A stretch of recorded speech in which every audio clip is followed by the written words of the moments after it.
In early September, the US military executed a follow-up attack, termed a double-tap strike, against a suspected drug trafficking vessel in the Caribbean, following an initial attack that failed to eliminate all individuals aboard. Reports indicate that the US military had knowledge of the surviving crew members. The administration's actions targeting alleged drug vessels had already sparked controversy, particularly since there is no formal declaration of war in the Caribbean region. However, the decision to eliminate survivors escalates the situation significantly, as the international humanitarian law prohibits the killing of an enemy combatant who can no longer engage in combat due to injuries sustained.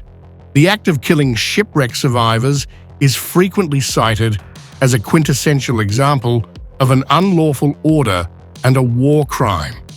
Defense Secretary Pete Hegseth is in the dock. Admiral Frank Mitch Bradley attended a sequence of confidential briefings at the U.S. Capitol as lawmakers began an investigation. These meetings followed allegations that Bradley had commanded a subsequent strike, resulting in the deaths of survivors, in order to meet the requests of U.S. Secretary of War Pete Hegseth. Bradley told lawmakers there was no kill them all order from Hegseth. The Admiral's briefing helped Hegseth as the U.S. Navy officer offered a critical clarification on Hegseth's intent. However, a striking video capturing the complete sequence of assaults prompted significant concerns among certain lawmakers. A potential video release of the shipwreck may hurt the U.S. Secretary of War. Here's all you need to know.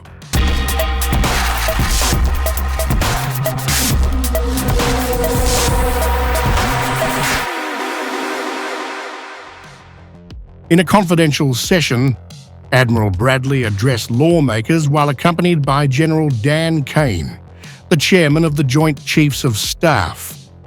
His statements delivered new insights during a pivotal time, as Hegseth's leadership faces increasing examination.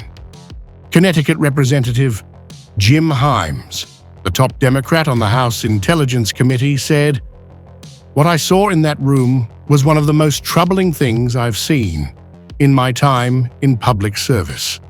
You have two individuals in clear distress without any means of locomotion, with a destroyed vessel," he said, adding they were killed by the United States.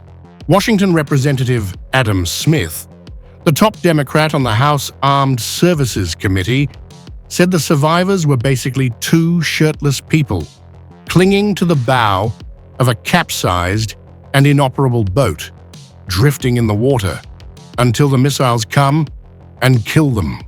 Hegseth has justified the second strike, characterizing it as a decision made in the fog of war. During a cabinet meeting held at the White House, he remarked that he did not observe any survivors, but also noted that he didn't stick around to witness the remainder of the operation. Additionally, the Secretary of War has expressed that Admiral Bradley, who was in command, made the right call when he authorized the second strike, affirming that he had complete authority to do so.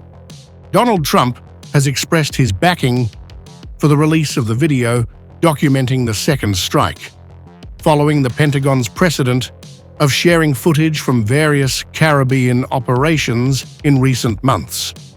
Should the video prove to be as unsettling as some Democrats claim, it has the potential to alter public sentiment, which has been notably split along party affiliations.